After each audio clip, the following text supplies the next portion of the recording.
Bienvenidos a esta tercera clase del curso de escatología. Es para mí un privilegio como profesor de este curso darle la bienvenida.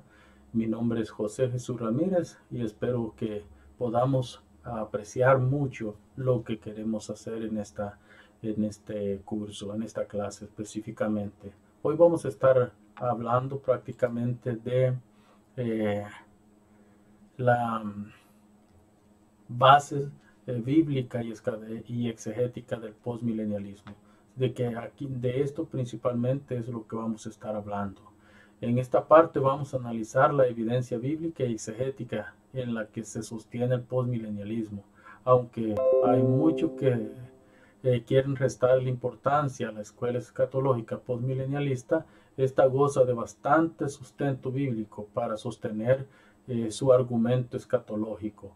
El postmilenialismo cuenta con muchos textos que respaldan su posición teológica, tanto del Antiguo como el Nuevo Testamento. Así que no es una posición que se fundamente en pasajes aislados.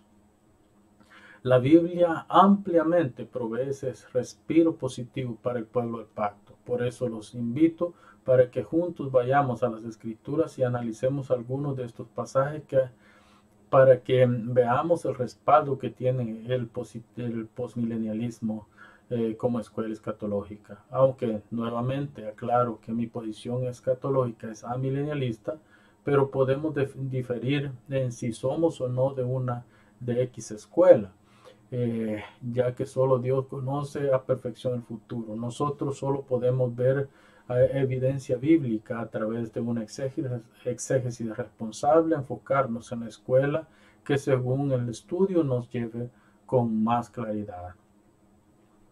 Nuestra primera observación será a los salmos mesiánicos, ya que son los que mayor debate traen al tema que nos compete. Los postmilenialistas se sienten atraídos por estos cantos mesiánicos, ya que proveen un maravilloso optimismo en su posición. Por ejemplo, el Salmo 22, que habla de un triunfo de todas las familias de la tierra, que se volverán a Jehová y todo el mundo rendirá adoración al Dios de Israel. Todo esto será por medio de la predicación del Evangelio y no por la imposición fatalista del desastre naturales.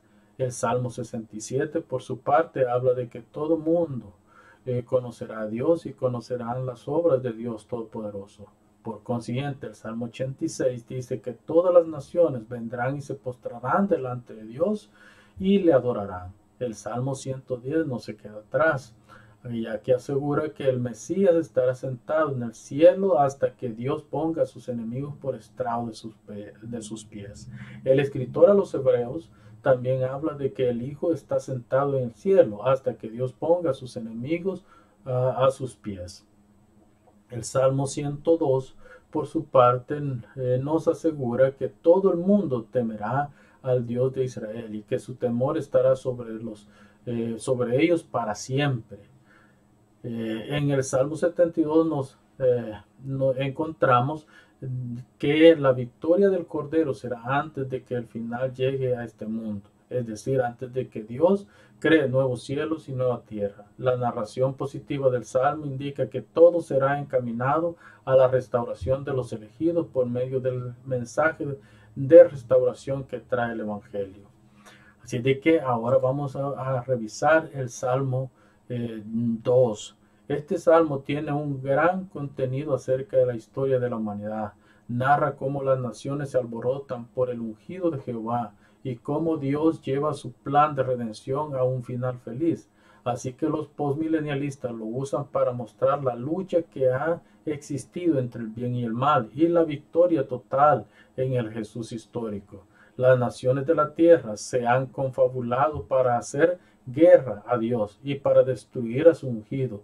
Desde que Adán pecó, todo el mundo vive en anarquía, desobediencia completa y apartados de Dios, ya que no se someten a la voluntad de Dios. Esta es la naturaleza del hombre caído. El hombre se rebela contra la autoridad de Dios porque es pecador, no porque en sí quiera hacerlo, sino porque el hombre desde la caída siempre ha buscado la autonomía a todo costo. Dios ya no tiene el mismo valor que tenía para Adán antes del pecado, de que el pecado dañara la conciencia de Adán, la voluntad de Adán. Adán sostenía una relación pura con Dios. Después de la caída no se dio más. Entonces, ya las naciones lloran, según este salmo. Las naciones se lamentan. En el deseo por liberarse de Jehová, las naciones claman contra el ungido de Jehová y declaman romper sus ligaduras. El Salmo 2:3. El deseo del corazón del hombre, de los hombres emborrachados de hostilidad, de odio, de muerte, de destrucción contra el ungido de Jehová es solo el resultado de su perverso corazón y el deseo excesivo de independencia. Dios ha perdido todo sentido para ellos, por eso se han rebelado contra él. Los hombres emborrachados de pecado han irrumpido en toda clase de maldad contra Dios, contra el prójimo y contra sus propios cuerpos. En el verso 24 se puede ver eso. Y Dios los entregó a vanidad y corrupción por su malvado corazón. Esa es la idea central que nos presenta esta posición postmilenialista. Por otro lado, el ungido está tranquilo. A él no le preocupa nada. La maldad maquinada por los hombres no tiene ningún efecto. Porque el Mesías está sentado en su trono tranquilo, mirando cómo las naciones van a su propia destrucción.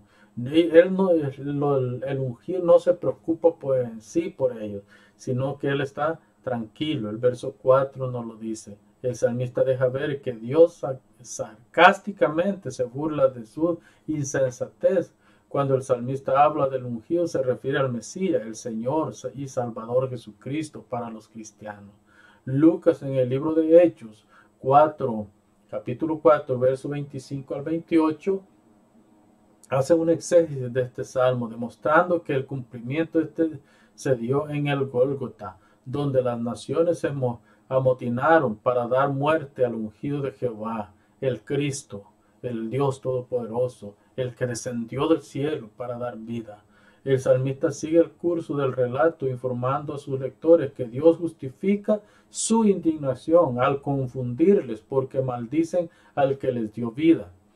Según el Salmo 2.5. David en el Salmo 2 utiliza varias palabras hebreas utilizadas por Moisés en Éxodo 15. Por ejemplo, con estas palabras Moisés relata cómo Dios entregó a los egipcios a la destrucción y con Dios también les está advirtiendo de la destrucción de los cananeos que están en la mira de Dios. Al final, Dios es el que maneja el curso de la historia. Por eso Nahabulu Yoshech es la palabra que utiliza.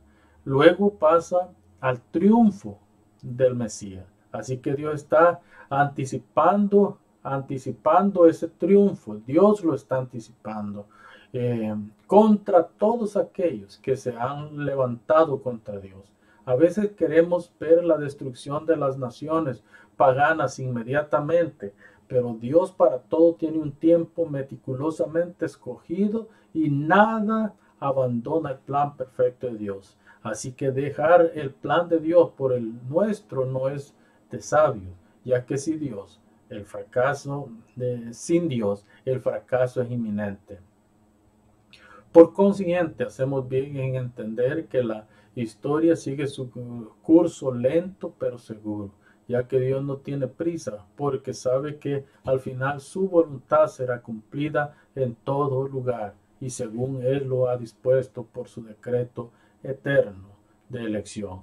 Dios es el Señor del tiempo y del espacio, y todo le obedece para que su voluntad sea cumplida tanto en el cielo como en la tierra, por voluntad propia o por voluntad obligada. Dios no puede ser manipulado o seducido a la voluntad humana. Dios es soberano en todo lo que hace y propone.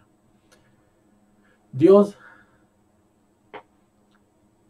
con la manera inútil, diciente con la manera inútil con que las naciones han maquinado contra su ungido, mientras Él permanece soberano sobre todo lo que sucede. Ustedes han procurado la destrucción del rey que les he enviado, pero yo, pronombre personal, yo le estableceré en Sión para siempre. Así que el Mesías ha sido establecido por Dios como rey, que reinará perpetuamente en Jerusalén, la ciudad del gran rey, Jehová de los ejércitos celestiales. Por consiguiente, el Mesías habla y dice: yo publicaré en decreto. Jehová me ha dicho: mi hijo eres tú. El decreto afirma que el Mesías es el Hijo de Dios y que en base a este hecho Dios le ha coronado como Rey de Reyes y Señor de Señores. Cristo reina por un acto soberano de Dios, ya que Él es su Hijo, su único Hijo, pero además Dios le coronó de gloria al levantarlo de la tumba después de que sus enemigos se enseñorearon contra Él, crucificándole como malhechor. Pero Dios le ha sentado en lo más alto, dándole honor y dignidad para siempre. El Mesías con solvencia puede decir: Dios ha dicho, mi hijo eres tú, ya que Él es el eterno Hijo de Dios, encarnado y exaltado por obra de Dios. Así que las naciones seguro que están confundidas según esta posición. Hermanos, Isaías capítulo y Miqueas, Isaías 2 y Miqueas 4. En estos dos pasajes del Antiguo Testamento, especialmente Isaías 2, 1 al 4, los escritores nos informan que en los últimos días se verá un avivamiento tal que universalmente las naciones rendirán culto a Jehová. Los postmilenialistas ven en estas profecías el desplazamiento del evangelio y del cristianismo por todo el mundo. No habrá lugar en el que ya haya vida humana en donde el evangelio no haya llegado. Además, los postmilenialistas afirman que debido a la cristianización del mundo, el evangelio predicado llevará al mundo a una cultura de justicia social y a una política de paz en donde los derechos humanos y la vida en comunidad serán respetados. Isaías dice que los postreros de los tiempos, en todo esto hace referencia, según el Nuevo Testamento, al tiempo presente, es decir, el tiempo entre la primera y la segunda venida de Cristo, llegando a su cumplimiento en la aparición de Cristo en su segunda venida para el juicio final. Por esta razón es que se puede decir que estamos en los últimos días prácticamente. Esta es la posición prácticamente de Isaías. El pueblo del pacto, Judá y Jerusalén, hacen referencia al pueblo de la promesa, el pueblo de Dios. Jeremías, cuando habla del nuevo pacto, hace referencia a la iglesia universal. Por otro lado, cuando Isaías habla del monte de la casa de Jacob y de Sión, se refiere al pueblo de Dios, la iglesia. Ya en el Nuevo Testamento, la iglesia es la razón del reino de Dios. Por medio de la obra del Espíritu y la palabra, la iglesia se ha convertido en el templo del Dios vivo. La iglesia, según este orden, está sentada en los lugares altos con Cristo y desde donde crea influencia en el mundo. La redención de la iglesia es gracias al sacrificio de Cristo, y el cristianismo comenzó su influencia desde Jerusalén hasta los confines del mundo. Así que en la ciudad del gran rey, la ciudad de paz de Dios, es una ciudad en donde todas las naciones del mundo serán congregadas para adorar al gran rey que está sentado en su trono de paz, justicia y santidad para siempre. Así pasamos a la iglesia cabeza de las naciones.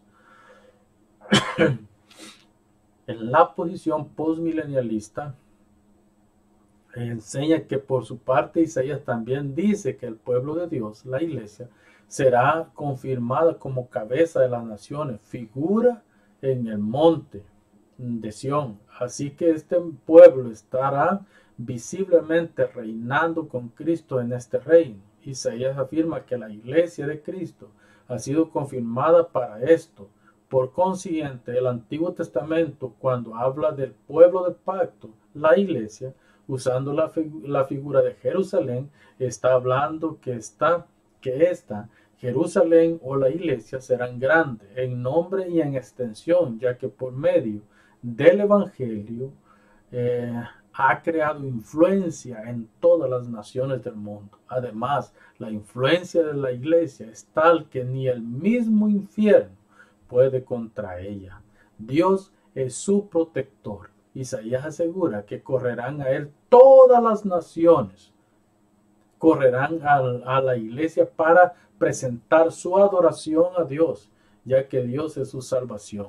En este sentido, la iglesia de Dios es la que está atrayendo a las naciones a congregarse alrededor del gran rey, porque Él ha hecho un compromiso con ellos, adiestrarles en sus caminos y poner sus leyes en sus corazones y mentes. Es decir, para conocer a Dios a cabalidad. Por esta causa es importante reconocer que el cristianismo se convertirá en un agente de verdad y justicia. Además, llevará la gracia de Dios a las naciones. En esta misión habrá un mar de personas testificando, anunciando y persuadiendo a los habitantes del mundo para que vengan y presenten adoración al Rey de las naciones. Este hecho responde a la eficacia y éxito de la proclamación de las buenas nuevas del Evangelio. Muchos se convertirán a Cristo y serán formados en la ley de Dios. Así que esto traerá un gran cambio en lo social y político. De eso pasamos a la tercera parte, la paz de las naciones. Como parte del proceso de paz y estabilidad política, se cambia todas las herramientas de guerra por herramientas para la agricultura, según Isaías 2:4. Las naciones vivirán en paz porque tienen paz con Dios. La clave para la paz se encuentra en obedecer los mandamientos de Dios. Así que cada vez que pensemos en esta profecía deberíamos exclamar con el profeta: vénganos tu reino, según Mateo 6:10. Ayúdanos, hágase tu voluntad, ayúdanos a hacer tu voluntad.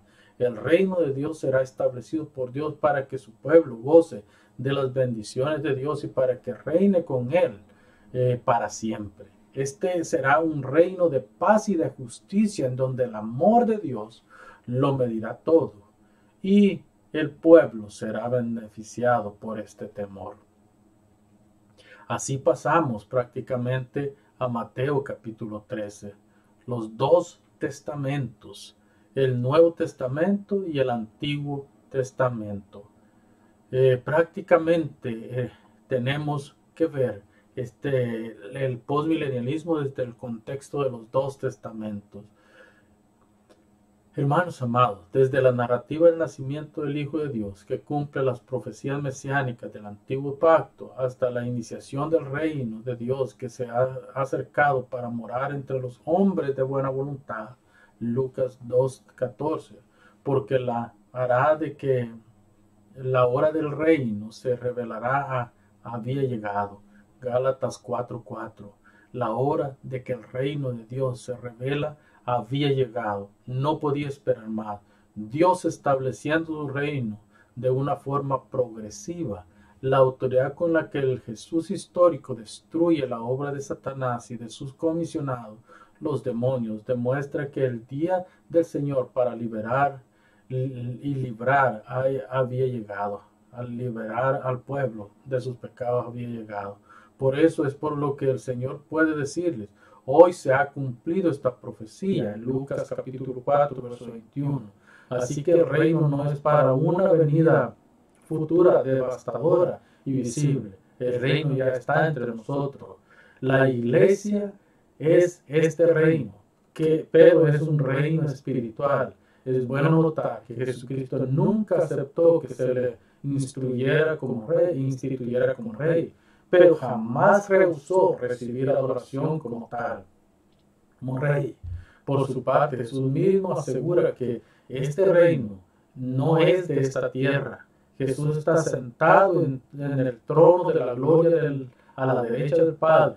Jesús ya reina junto al Padre, pero un día vendrá y se le entregará todos los reinos de la tierra para que ejerza dominio completo y perfecto sobre ellos. El reino del Mesías es un reino de paz. En base a esto, los creyentes del primer siglo le proclamaron como rey, pero no un reino político como los reinos del mundo. Cristo es el Rey y Señor de la iglesia, Apocalipsis 1:5. Además, después de la resurrección y exaltación, Dios le dio autoridad y poder sobre todo lo que existe. Y a su nombre todos tendrán que doblar sus rodillas. Cuando un cristiano, por la obra del Espíritu, viene al conocimiento de Dios, Él nos injerta en su reino para siempre. Nos permite organizarnos como reino, la iglesia, y somos sentados en esos lugares celestes con Cristo de una forma espiritual. Jesús en Mateo 13 describe su reino en una serie de parábolas, como la parábola del sembrador. Aquí se ve reflejados los siervos del reino, en una serie de los siervos del reino, injustos y los justos caminando paralelamente en el reino de Dios. Estos serán separados el día de la siega, es decir, en la segunda venida de Cristo. Los malos serán separados de los justos para recibir cada uno la recompensa que merecen sus actos, mientras los justos irán a la dicha eterna con el Señor. Los injustos serán lanzados al lago de fuego que arde con agua y azufre. Otra cosa que se desprende de esta parábola es que mientras la iglesia esté en este mundo, no será completamente perfecta. Al contrario, siempre estará expuesta a la imperfección, estará expuesta al vituperio, estará expuesta a fallarle a Dios. Lo importante no es en qué estado se encuentra la iglesia, sino en el estado que Cristo la tiene. Por último, tenemos las parábolas. Por ejemplo, las parábolas del tesoro escondido y la perla de gran valor. Estas dos parábolas hablan del valor y el alcance de la bendición que tiene el reino de Dios. La semilla de mostaza y la levadura. Estas hablan de la influencia gradual del reino y al final se verá el resultado. La semilla de mostaza es una de las semillas más chicas de las hortalizas. Sin embargo, cuando el árbol crece, llega a ser tan grande que sirve de abrigo para las aves y bestias del campo. Lo que simboliza es la grandeza del reino. Así que el mensaje central de Jesús es que progresivamente Él también establecerá un reino que llegará a cubrir toda la tierra con su mensaje y con su bendición. La parábola de la levadura, por su parte, esta parábola se debe interpretar a la luz de la anterior. Así como el árbol simboliza la protección y bendición eterna, la levadura trabaja en el reino hacia adentro. Así funciona la levadura. Entra en la harina para desde adentro reflejar la belleza del producto en lo exterior. En algunos pasajes la levadura significa lo malo de los hombres, puesto que en evidencia, pero en este pasaje simboliza lo profundo del reino de Dios. Este reino es tan fuerte y transformador que todos los que sufren pueden encontrar alivio en él. O todos los que son injustos, también perseguidos, pueden tener esperanza, aún en medio de la más cruda persecución. Así que el reino de Dios penetra todos los estratos de la sociedad e influenciará su desarrollo hasta que este cubra toda la tierra con su mensaje transformador. Su mensaje será tal que destruirá el sistema corrupto del mundo y establecerá la justicia y la paz que tanto el mundo anhela. Así pasamos al reino milenial de Cristo, el capítulo 20, el reino milenial de Cristo. El capítulo 20 de Apocalipsis ha sido a lo largo de la historia causa de debate entre las diferentes escuelas escatológicas que existen. Entre los mismos eruditos en escatología no hay unanimidad de pensamiento. Hay quien asegura que hay problemas graves para interpretar este capítulo, sin acudir a forzar la interpretación. Además, se debe decir que la manera de interpretar Apocalipsis 20 influenciará la manera de ver toda la Biblia. No estamos diciendo que la interpretación de toda la Biblia depende de este pasaje exclusivamente, pero sí se debe ser honesto, ya que si la exégesis de este pasaje se hace con pensamientos preconcebidos, estamos en serios problemas exegéticos e influenciará de manera drástica la conclusión a la que lleguemos al hacer el estudio de este pasaje. El estudio de la escatología hace bien al mantenerse temeroso al hacer su estudio y pedir a Dios en oración que le ayude para que su estudio le direccione a la verdad. Yo creo que es importante que el estudioso de escatología haga esto. Así de que vamos a pensar un momento en las dudas acerca de Apocalipsis. El mismo Juan Calvino tuvo bastantes dudas si el libro de Apocalipsis debía estar incluido en el canon de las Sagradas Escrituras. Calvino llega a la conclusión de que él no es quien para decidir qué libros deben ser parte del canon, argumentando que los padres de la iglesia lo aceptaron y que eso era suficiente. Para todos los teólogos, Apocalipsis ha sido un problema por todo el simbolismo que registra el texto, sobre todo el capítulo 20. Miremos algo importante en Apocalipsis 20. Este es el único lugar en toda la Biblia en el que se habla de un reino milenial y que está asociado con el reino de Jesucristo.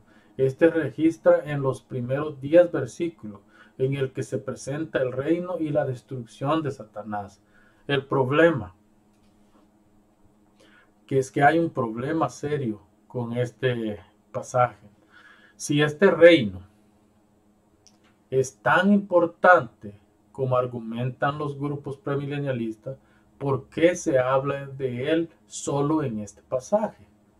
Esta pregunta deberíamos de hacerla con cuidado. ¿Por qué es tan difícil de interpretar? Primero, la Biblia no hace referencia explícita en otros pasajes, lamentablemente.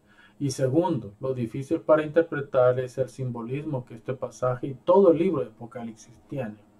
Por ejemplo, Satanás es espíritu, y en este pasaje se dice que Satanás es puesto en prisión, en una prisión con cadenas. Estamos hablando de los primeros 2 versículos de este pasaje. Ahora piense, un espíritu no se puede detener con cadenas, ¿verdad? Porque es espíritu. Así que se debe de interpretar que son cadenas espirituales.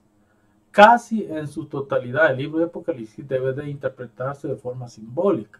Este hecho hace complicado y peligroso interpretar algo que es simbólico de forma literal. En este pasaje podemos ver de forma figurada la gloria con la que Cristo era, es y será siempre vestido. Es un reino perpetuo y con estas realeza el Hijo ha sido vestido desde su primera aparición para establecer su reino de paz, esperanza y amor. Entonces, el simbolismo, por esta razón es bueno observar desde el mismo simbolismo lo que Juan en el Apocalipsis registra como los alcances negativos de Cristo sobre el enemigo, Satanás. Cuando se dice en Apocalipsis que Satanás es atado, lo que quiere decir es que Satanás ha perdido el poder para manipular el mal a su antojo en contra de la iglesia. Los postmilenialistas ven que el árbol el ángel que ata a Satanás es Cristo. Satanás siempre ha estado en guerra contra Dios y contra su ungido, el Cristo, y ahora contra la iglesia, la novia de Cristo. Nos dice que Jesús, especialmente Mateo 12, 28 y 29, nos dice que Jesús le quitó el poder a Satanás y que éste no puede ir más allá de lo que el Hijo de Dios le permite ir. Por último tenemos Satanás es atado. Satanás queda atado legalmente cuando Cristo se levantó triunfante de la tumba y fue exaltado por Dios a un estado de honor. Ahora, Satanás es suelto por un corto periodo de tiempo antes de la segunda venida de Cristo para confundir a las naciones y llevarlas a un despotismo político, religioso, económico y militar. Sin embargo, es importante notar que la obra de Satanás no ha sido eliminada, sino más bien neutralizada, pero con libertad de hacer daño hasta donde Cristo se lo permita. A Satanás se le impide que con libertad engañe a las naciones, pero con el fin de crear confusión en las naciones, al final de los tiempos será liberado para confundir y crear un caos, y así Cristo aparezca para darle orden al desorden creado por Satanás.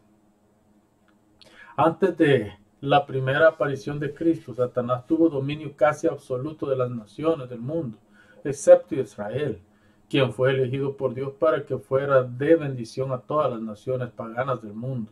Israel tuvo la oportunidad de conocer a Dios por medio de la revelación escrita y por medio del mensaje predicado por los profetas y elegidos de entre el pueblo para que hiciera volver el corazón del pueblo a Dios.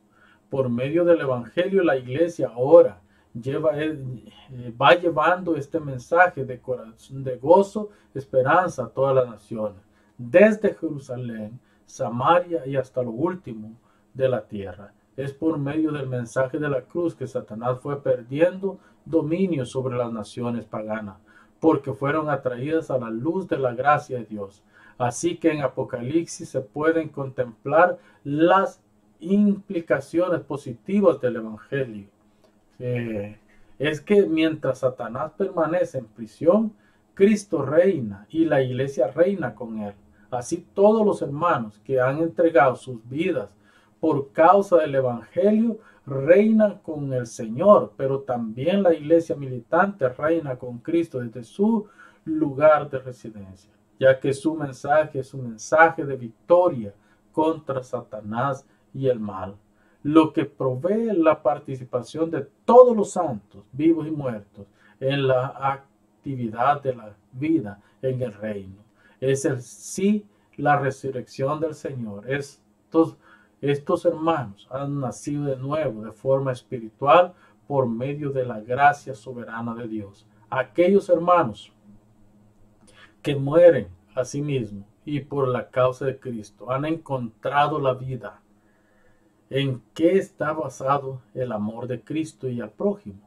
La base del amor que profesamos está en el hecho de que Dios nos amó primero y ofreció a su Hijo en propiciación por nuestro pecado. Además, en base a este amor y por medio del sacrificio de Cristo, quien perdonó nuestros pecados. Así que Juan en el Apocalipsis hace una comparación de la resurrección escatológica con la resurrección soteriológica, es decir, la resurrección de Cristo cuando nos resucitó en Él, cuando Él resucitó a todos sus elegidos en Él. Y la resurrección escatológica, cuando Él resucitará físicamente y para glorificar a todos los elegidos. Hermanos amados, Juan en el Apocalipsis hace énfasis de esto, lo que les digo, la resurrección escatológica y la resurrección soteriológica. Y de esta manera lo hace también en su relato del capítulo en estudio, de hecho el capítulo 20 de Apocalipsis. Por eso, al estudiar Apocalipsis 20, debemos tomar en cuenta la parte soteriológica de los eventos escatológicos, ya que sin la salvación no hay resurrección para vida eterna, sino solo para confusión perpetua. El reino de Cristo es un reino de sacerdotes y reyes. De esta manera, la iglesia reina con el Señor. Los que hemos resucitado a vida en Cristo, nuevo nacimiento, también estamos reinando con Cristo hasta su segunda venida, ya que Cristo es el que nos ha dado este estatus de honor en su reino. Apocalipsis 1:6. La visión del reino de los apóstoles era una misma, ya que Pedro le informa a los creyentes del primer siglo, posiblemente cristianos judíos, que Dios ha escogido en Cristo a un pueblo de sacerdotes y reyes. Esta es una aseveración compleja, especialmente viniendo de Pedro, un judío. Hay que recordar que este título estaba reservado solo para los hijos de Israel, según Éxodo capítulo 19, verso 6. Cristo y su iglesia reinan mientras Satanás sigue atado. Cristo inicia su reino para presentarle la batalla a Satanás, triunfando sobre él en la resurrección. De esta manera, Cristo imparte a su iglesia un crecimiento progresivo hasta que él regrese de nuevo para recompensar la obediencia de la iglesia y para pagar a todos los malvados por haber rechazado el evangelio. Así que esta es la verdad que nosotros tenemos en Cristo. Nosotros hemos sido reconciliados en Él y en Él nosotros tenemos esperanza. Los que no han recibido a Cristo están muertos en sus pecados. Así que Juan escribe que no volvieron a vivir sino hasta el fin de los 1000 años, hasta el día en que Cristo vuelva por su iglesia y juzgue al mundo con justicia. Así es que los muertos en Cristo resucitarán juntamente con los cristianos que murieron, pero será solo para que vuelvan a morir. Es decir, para el juicio final en el que Cristo les dará lo que merecen sus obras de iniquidad. La segunda muerte significa que serán lanzados al tormento eterno. La resurrección es un solo evento. Todos los muertos resucitarán, aún unos para confusión eterna y otros para la gloria eterna. Los premilenialistas ven 3 y más resurrecciones. Los postmilenialistas y amilenialistas ven un solo evento. Los muertos de la antigua dispensación, Israel. Los muertos de la nueva dispensación, la iglesia. Y los muertos sin Cristo resucitarán al sonar de la trompeta de una vez. En forma simbólica, Juan explica el reino de Cristo que de forma gloriosa llena el mundo con su mensaje de esperanza, paz, prosperidad y tranquilidad, llegando a todos los rincones del globo, creando una influencia dominante de fe y amor por Cristo y su reino. Cuando cumplirá esta profecía en la cosmovisión postmilenial no se sabe, pero la confianza es que algún día Dios cumplirá su promesa de paz, estabilidad y justicia social, y será antes de que el fin venga para este mundo. La visión de Juan anima a los postmilenialistas para perseverar en esta esperanza gloriosa. Ahora, Juan capítulo 12, versos 31 y 32. En estos versículos el Señor Jesucristo hace una declaración importante. El juicio de este mundo ha llegado, ya que el príncipe de este mundo será echado fuera. Si observamos el momento del sufrimiento extremo de Jesús, la crucifixión se convierte en la hora de la victoria más excelsa para él, destruyendo así el poder del diablo sobre este mundo. Y por su parte, el mundo como sistema es juzgado. El Señor indica cuál es el medio para la restauración. El Señor le quita a Satanás la autoridad para tentar a los elegidos de Dios. Así que Cristo atraerá a los elegidos de Dios a la resurrección con el Padre. La obra de la cruz tendrá la influencia en la humanidad que masivamente el mensaje de Cristo, del Cristo crucificado, resucitado y ascendido, transformará al mundo, convirtiéndolo a Cristo de forma metodológica. Un mundo perfecto. Sí. Esta manera de pensar está alineada con la idea de que Dios está en construcción, un mundo perfecto en donde el hombre será reconciliado con Dios y con el prójimo, consigo mismo y con la creación. Este es un mundo perfecto tal como fue creado por Dios al principio, en Génesis 1. Muchos pasajes, tanto del Viejo como del Nuevo Testamento, enfatizan la posición de que la salvación es solo a través de la obra de Cristo, el plan de redención. La meta de Dios al enviar a su Hijo al mundo era la salvación de sus elegidos. Por otro lado, Juan capítulo 3, verso 17 afirma que Dios envió a su Hijo al mundo, cosmos, para que éste fuera condenado. Estamos hablando de la humanidad, sea condenado. Aquellos que no aceptan al Hijo ya han sido condenados. Y aquellos que lo aceptan, pues sean librados de la condenación eterna. Así que estos pasajes presentan a Cristo obrando esta salvación de forma progresiva hasta su segunda venida. Ahora en el contexto de estos pasajes se puede ver cómo Dios provee para la salvación de sus hijos. Esta salvación que es en Cristo, siendo Él la propiciación, es gratuita y perfecta. Cuando se habla de que Dios en Cristo, como el medio por el cual los pecados de los elegidos son eliminados, Jesucristo es presentado como el Salvador y mediador del nuevo pacto. Esta es la historia y futuro, esta esperanza de redención prometida en el pasado está en efecto progresivo en el espacio del tiempo y concluirá en una bendición mundial para el futuro escatológico. Un mundo sin pecado, sin Satanás, es decir, un mundo perfecto con el que Dios inicialmente soñó y esperó y lo formó. Un mundo sin la influencia del maligno. Un mundo en el que Dios sea el centro y en donde su más excelente creación, el hombre, le rinda adoración.